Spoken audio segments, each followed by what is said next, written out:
একটা ফজিলতের হাদিস দিয়ে শুরু করছি। রাসূল সাল্লাল্লাহু আলাইহি ওয়াসাল্লাম বলেছেন, কোনো মুসলিম ব্যক্তি যদি জুমার দিনে সকাল সকাল গোসল করে অতঃপর পায়ে হেঁটে মসজিদে আসে, যতটা সম্ভব ইমামের কাছাকাছি বসে এবং ইমামের খুতবা শ্রবণ করে, খুতবার সময় কারোর সাথে কথা বলে না, কাউকে কষ্ট দেয় না, মুহাম্মদ রাসূলুল্লাহ সাল্লাল্লাহু আলাইহি ওয়াসাল্লাম তিনি বলছেন, এই ব্যক্তির আমলনামায় প্রত্যেক পদক্ষেপের জন্য একটা করে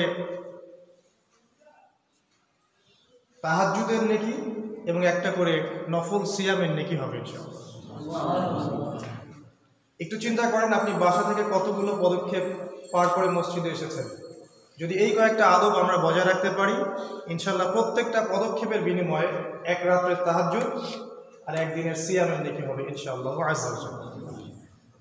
আর যদি কোনো ব্যক্তি জুমার খুতবার মধ্যে কথা বলে, অন্যকে কষ্ট দেয়, এমনকি কেউ কথা বলছে তাকে গিয়ে যদি বলে তুমি চুপ করো, তাহলে তার জুমা বাতিল, সে সলাতের নেকি পাবে ইনশাআল্লাহ, জুমার নেকিটা নষ্ট হবে। এই বিষয়গুলো খেয়াল রেখে আমরা আলোচনায় যাচ্ছি ইনশাআল্লাহ। আল্লাহ রাব্বুল আলামিন পবিত্র কোরআনুল কারীমের সূরাতুন নাহলের 89 নম্বর আয়াতে বলেছেন, বা'দা আউযু বিল্লাহি মিনাশ শাইতানির রাজীম, আল্লাহ পাক বলছেন, ওয়া নাযালনা আলাইকাল কিতাব, হে নবী আমি আপনার কাছে এমন একটা কিতাব নাজিল করেছি, তিবিয়ানান লিকুল্লি শাই, যে কিতাব প্রত্যেকটা বিষয়ের ব্যাখ্যা, ওয়া হুদান এবং হিদায়াত, ওয়া রাহমা এবং দয়া, ওয়া বুশরা লিল মুসলিমিন এবং মুসলিমদের জন্য সুসংবাদ।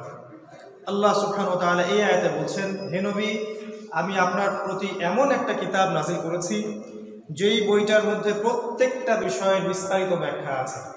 ঠিক একই রকম আয়াত সূরাতুল কাহফের মধ্যেও আছে, 54 নম্বর আয়াত।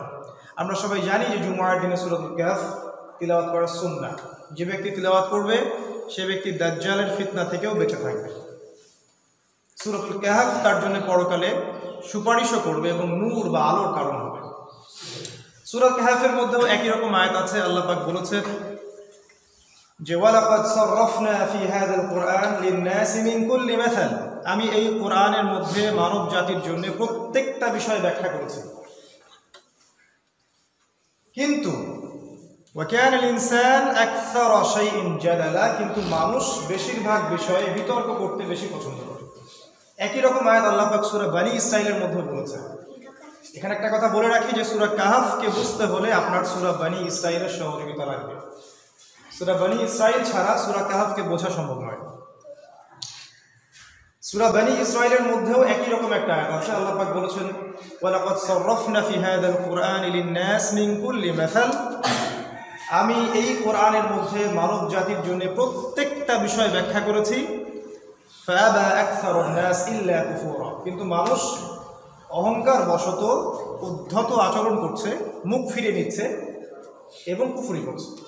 এই আয়াতগুলোকে যদি আমরা একসাথে করি তাহলে একটা কনক্লুশন পাবো, সেটা হলো যে কোরআনুল কারীমের মধ্যে আল্লাহ রাব্বুল আলামিন মানব জাতির ইহকালীন কল্যাণ এবং পরকালীন মুক্তির প্রত্যেকটা বিষয় ব্যাখ্যা করেছে। তাই যদি হয় তাহলে নিঃসন্দেহে আমাদের ধর্মীয় জীবনের আমল, আকীদা, মানহাজ, মেথোডোলজি, এই প্রত্যেকটা বিষয়ে কোরআনে ব্যাখ্যা করা আছে। তাই যদি হবে তাহলে আমাদের পারিবারিক জীবনের প্রত্যেকটা হেদায়েত কোরআনের মধ্যে আছে। কিভাবে পরিবার চলবে, পরিবারের আদব কায়দা, শৃঙ্খলা, হৃদ্যতা, ভালোবাসা কেমন হবে, এই প্রত্যেকটা বিষয় কোরআনের মধ্যে আছে। তাই যদি হবে তাহলে সামাজিক জীবনে আমাদের করণীয় কি, পারস্পরিক ভ্রাতৃত্ব, সৌহার্দ্য, ঐক্য, এই বিষয়গুলো কোরআনে আছে। তাই যদি হবে তাহলে আমাদের অর্থনৈতিক সিস্টেম কেমন হবে, আমাদের ব্যাংকিং সিস্টেম কেমন হবে, আমাদের ইকোনমিক সিস্টেম কেমন হবে, এই সব কিছু কোরআনে বর্ণিত আছে। তাই যদি হবে তাহলে আমাদের পলিটিক্যাল সিস্টেম কেমন হবে, আমাদের কূটনৈতিক ব্যবস্থা কেমন হবে, বৈশ্বিক সিস্টেম কেমন হবে, প্রত্যেকটা বিষয় কোরআনের মধ্যে ব্যাখ্যা করা আছে, যদি আল্লাহ সত্য বলে থাকেন। কিন্তু দুর্ভাগ্যজনক হচ্ছে আজকের যে টপিক, সভ্যতার সংকট এবং আধুনিক সভ্যতার বাস্তবতা, এই দুইটা বিষয়, এই প্রতিটা বিষয়কে স্বীকার করে না, বা স্বীকার করলেও তারা আংশিক স্বীকার করে, পরিপূর্ণ স্বীকার তারা করে না। এখনকার সভ্যতা এবং আধুনিক যুগ এটা মানতে নারাজ যে একজন মানুষের প্রত্যেকটা বিষয়ের সমাধান কোরআনে দেয়া আছে। এটা আমাদের বাহ্যিকভাবে আমরা যদি বলি যে আমরা মানি, আসলে আমরা মানি না। আমরা শুধু এতটুকু মানি যে হ্যাঁ, কোরআন এবং সুন্নাহ আমাদের পরকালে যাওয়ার, পরকালে নাজাতের মাধ্যম। আমরা নামাজ পড়ব, রোজা রাখবো, হজ করব, যাকাত দিব, উমরা করব, এগুলো আমরা মানি। সামাজিক হেদায়েত আমরা কোরআন থেকে নিচ্ছি না, আমরা পারিবারিক হেদায়েত কোরআন থেকে নিচ্ছি না, সম্পত্তি বন্টনের হেদায়েত আমরা কোরআন থেকে নিচ্ছি না, মুসলিম উম্মার ঐক্যের হেদায়েত আমরা কোরআন থেকে নিচ্ছি না। আমরা অর্থনৈতিক সুদ এবং পুঁজিবাদের বাইরে যে অর্থনৈতিক সিস্টেম আছে ইসলামে, এই হেদায়েত আমরা কোরআন থেকে নিচ্ছি না। সর্বোপরি আমরা রাষ্ট্র পরিচালনার জন্য যে কোরআনই হেদায়েত আছে এবং বিশ্বের সাথে যেভাবে আমরা ডিল করতে হবে, এই হেদায়েতগুলো যে কোরআনে আছে, এগুলো আমরা এখন মেনে নিচ্ছি না। যদি আমরা মুখে বলি আমরা মানি, বাস্তবতা হচ্ছে আমরা সত্যিকার অর্থে মানি না।